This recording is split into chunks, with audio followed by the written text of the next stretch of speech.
নমস্কার বন্ধুরা, ভালোবাসার রান্নাঘরে সবাইকে স্বাগত জানাই। আজ আমি মুসুর ডালের হাতে মেখে চচ্চড়ি বানাবো। রেসিপিটি ভালো লাগলে একটি লাইক, শেয়ার আর সাবস্ক্রাইব করে দেবার অনুরোধ রইল। এর জন্য প্রথমে মুসুর ডাল বেশ ভালো করে ধুয়ে নিয়ে প্রায় 15 মিনিটের মতন জলে ভিজিয়ে রেখে জল ছেঁকে নিয়েছি।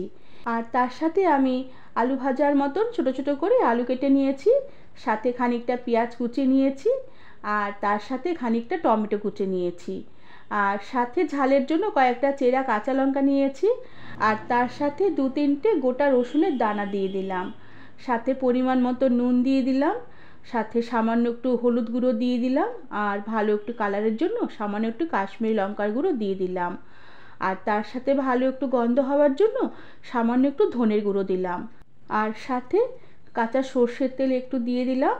এবার এই সব কিছু বেশ ভালো করে হাত দিয়ে আমি চটকে চটকে বেশ মেখে নেব, আর বেশ ভালো করে মাখবো যতক্ষণ না এই আলু পেঁয়াজ এগুলো থেকে বেশ জল বেরিয়ে আসে আর মাখাতে একটু মজে আসে।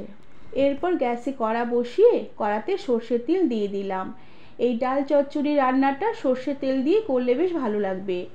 আর সর্ষের তেল বেশ ভালোভাবে গরম করে নিয়ে কড়ার মধ্যে বেশ ভালোভাবে ছড়িয়ে নিয়ে আমি 2টো শুকনো লঙ্কা ফোড়ন দিয়ে দিলাম। এবার লঙ্কাগুলোকে কিছুক্ষণ নেড়ে চেড়ে নেব যতক্ষণ না লঙ্কার কালার চেঞ্জ হয়ে আসে। লঙ্কার কালার চেঞ্জ হয়ে আসলে আমি খানিকটা রসুন কুচি ফোড়ন দিলাম। এবার রসুনও কিছুক্ষণ নেড়ে চেড়ে নেব। রসুন ফোড়নের গন্ধ বেরোলে এবার মেখে রাখা আলু আর পেঁয়াজ সমেত মুসুর ডাল আমি এই ফোড়নে দিয়ে দিলাম। এরপর মুসুর ডালগুলোকে আমি কড়ার মধ্যে বেশ কিছুক্ষণ নেড়ে চেড়ে বেশ ভালোভাবে কষিয়ে নেব যতক্ষণ না ডালের জলটা শুকিয়ে আসে আর ডাল বেশ একটু ভাজা ভাজা হয়ে সাদা হয়ে আসে।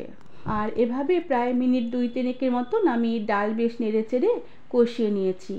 আর এরপরে ডালের বেশ জলটা শুকিয়ে এসেছে আর ডালও বেশ সাদা হতে শুরু করেছে। এভাবে আরও মিনিট খানেকের মতন ডাল নেড়ে চেড়ে নেবার পরে ডাল বেশ অনেকটাই সাদা হয়ে এসেছে।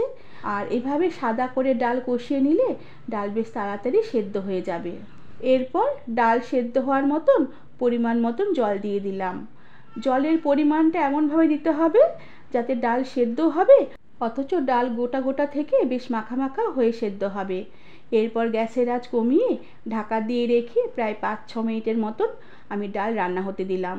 5-6 মিনিটের মতন ডাল ঢাকা দিয়ে এভাবে ফুটিয়ে নেবার পরে ঢাকনা খুলে দিলাম।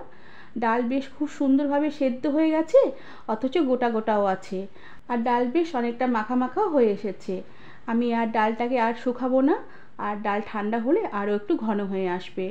শেষে আমি উপর থেকে আরও খানিকটা কাঁচা সর্ষের তেল ছড়িয়ে দিলাম, আর গ্যাসের আঁচ বন্ধ করে দিয়ে ঢাকা দিয়ে রেখে আরও প্রায় মিনিট খানেকের মতো স্ট্যান্ডিং টাইমে রেখে দেওয়ার পরে আমি হাতে মেখে এই মুসুর ডালের চচ্চড়ির রেসিপিটি সার্ভ করে দেব। বন্ধুরা, আমার আজকের এই রেসিপিটি তোমাদের কেমন লাগলো আমাকে তোমরা কমেন্ট করে জানাবে, আর ভালো লাগলে একটি সাবস্ক্রাইব করে দেবে। আজ তাহলে আসি, পরে আবার একটি নতুন রেসিপি নিয়ে দেখা হবে। ধন্যবাদ বন্ধুরা।